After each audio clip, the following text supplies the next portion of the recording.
Rated M for mature.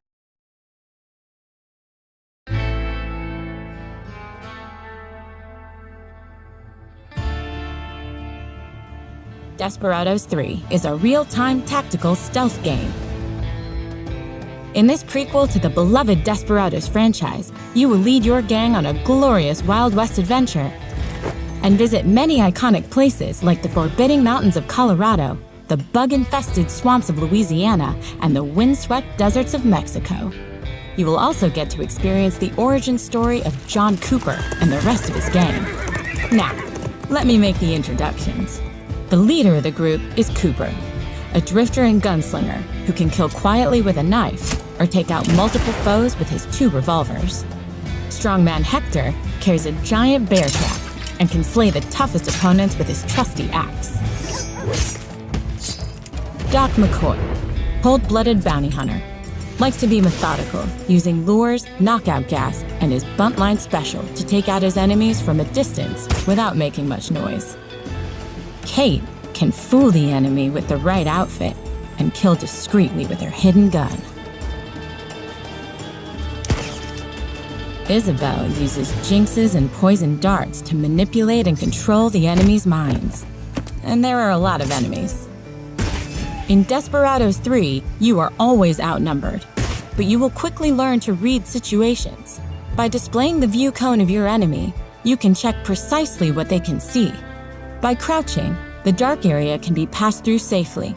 But if you stand up or enter the bright area of the view cone, the enemy will start to detect you. The view cone will then fill up with yellow. If you manage to escape in time, they won't see you, and everything will be fine. But when the view cone turns red, things will get hot. The enemy will call for help, triggering the alarm, which means everybody in the area will start hunting you. And as if this wasn't enough, the alarm also triggers reinforcements who will come rushing out of guardhouses.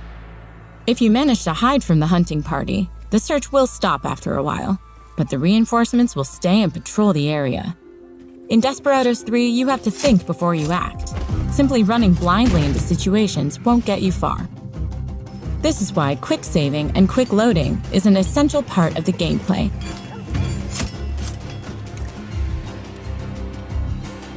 It gives you the opportunity to try out different strategies when approaching the enemy. But now, let's see how we can use our gang's skills to show the enemy who's boss. Whenever you encounter a new group of bad guys, placing your gang in safe observation spots saves you from being surprised by patrols. You will quickly get a sense of blind spots or weaknesses in their routine. There are always a multitude of options for how to use different skills, allowing you to take out the enemy one by one.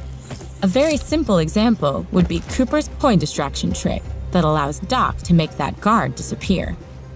After you take out a guard, don't forget to hide the body. Dead or tied up enemies will also trigger the alarm if they are found by their buddies. There are many ways to get rid of your victims, like dragging them into bushes, throwing them down cliffs, leaving them in shallow water, or hiding them in a wardrobe. Any trouble? Nope, nothing. Most of your enemies are not stupid, though. Patrols will start looking for missing friends. Are you hiding from me? Poncho guards are smarter and more disciplined, so they cannot be fooled that easily. Guard dogs may have a shorter view cone, but they will sniff you out even in the best hiding places. And the elite longcoats only fall victim to the most sophisticated plans. Or Hector's huge axe. Another great way to take out your enemies without raising the alarm is to utilize environmental hazards. Smash your enemies with a loaded crane. Make them jump on the love train. Or give them a free ride in a minecart. If an enemy gets killed by accident while his friends are watching, they won't raise the alarm, since they don't suspect that you caused it. You can also choose to go full stealth and succeed without killing anyone at all. By using your knockout and tie-up skills, you can complete most missions without a single murder. But if you decide to permanently rid a whole town of bad guys, that's fine too. Should you run out of patience with one of the more brutal puzzles, you can turn the game into a tactical shooter. If you play it smart, you can get loud and use your guns to fight your enemies. Just make sure you keep an eye on your ammunition and the cooldown time of your skills. And there's one more thing you'll need.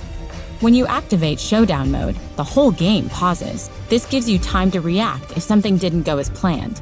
Showdown mode is your best friend if you want to get everything out of Desperados 3. Instead of loading a save game, you now have the means to get through hairy situations, even when the alarm has already been raised. And if you think pausing the game is too lily-livered for you, you can turn it off in the options menu. More often, you will use Showdown mode for planning complex actions. You can give each of your gang members a distinct command, which they will then execute simultaneously. This gives you the opportunity to take down multiple enemies at once, even when they watch each other closely. That said, you can also use Showdown mode to elevate your gun skills to the next level. Here, you can combine the pause feature with the planning feature so you can play out tactical shootouts. Coordinate your attacks, draw attention away from your friends, and play cat and mouse while your guns reload. Whatever your approach is, just make sure that in the end, no enemy is left to tell anyone what hit them. Desperados 3 launches on June 16, 2020 for PlayStation 4, Xbox One, and PC.